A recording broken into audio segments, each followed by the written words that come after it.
करतच आहोत, परंतु 40 नंतर पुन्हा जुने छंद आठवा, ते सुरू करा, स्वतःवर पैसे खर्च करा. आणि स्वतःवर खर्च करणं म्हणजे ब्युटी पार्लरमध्ये जाणं नाही.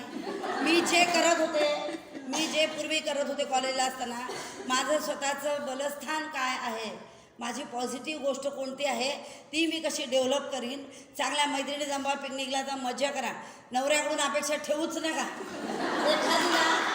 एखादीला जर क्रेडिट मिळालं तर ती भाग्यवान आहे, तिचा मी जिल्हा परिषदच्या वतीने सत्कार करायला तयार आहे. पण अशा फार कमी. कारण पिकतं तिथे विकत नाही. स्वतःसाठी जगायला शिका एका वयानंतर. हे मी कुठल्याही क्वालिफिकेशनने नाही बोलत आहे. स्वतःसाठी जगा. मी माझ्या घरासाठी मी घर घेऊन ठेवलं, मी गाडी घेऊन ठेवली आहे, मुलांची सोय केली आहे, मुलांना शिकवलं, मुलीचं लग्न केलं आहे. त्या मजेत आहेत, सर्व मजेत आहेत. पुढच्या पिढीकडून आपण शिकायचं आहे. आता मी माझ्या मुलीकडून शिकते आहे.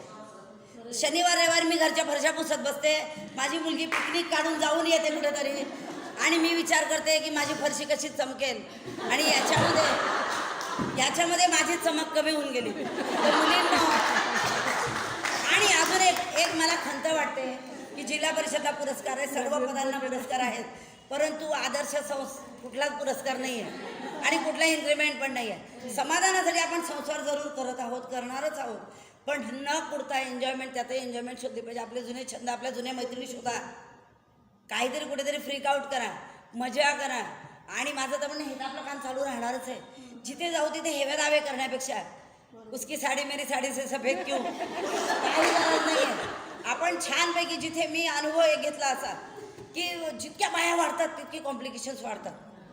म्हणजे जिथे स्टाफमध्ये बायका वाढल्या, म्हणजे मी जेव्हा 5 पुरुषांमध्ये काम केलं, मी त्यांची मुलगी त्यांची बहीण बनली. जितक्या प्रमाणात बायांची संख्या वाढत गेली, कॉम्प्लिकेशन जास्त. ही शाणी ती शाणी. अरे आपण एन्जॉय करूया ना, जेवढी वर्ष सोबत आहोत आपण सोबत काम करूया, काही क्षण आपण यादगार बनवण्याचा प्रयत्न करू. नाही, ती ना अशीच आहे.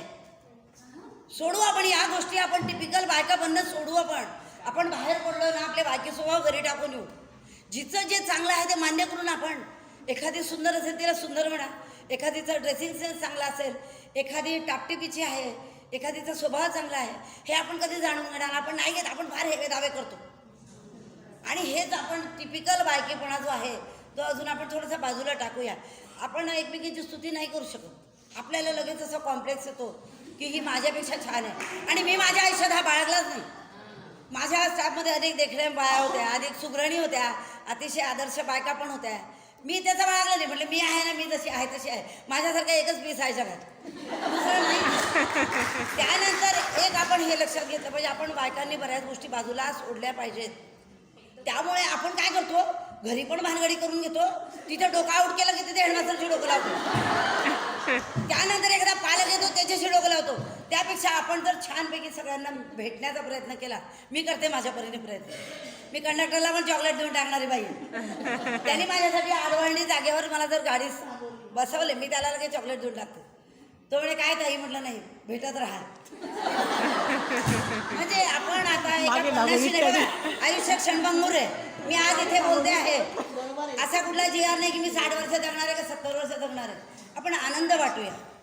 आपण जिथेही भेटलो तिथे आपण असं एकमेकांना बघतो की जसं आज आहे पाय दिसते. आपण मन मोकळं बोलत नाही आणि हे बोलणंच आपण वेगवेगळ्या रोगांच्या रूपाने आपल्या शरीरामध्ये येतं. आपण छानपैकी एन्जॉय करायला शिकूया. खरोखर मी माझा वेळ दररोज 1 तास स्वतःसाठी काढून ठेवलेला आहे. तो मी कुठल्याही परिस्थितीत कोणाला देत नाही. आपण स्वतःसाठी जगूया, थोडं स्वार्थी होऊया. धन्यवाद.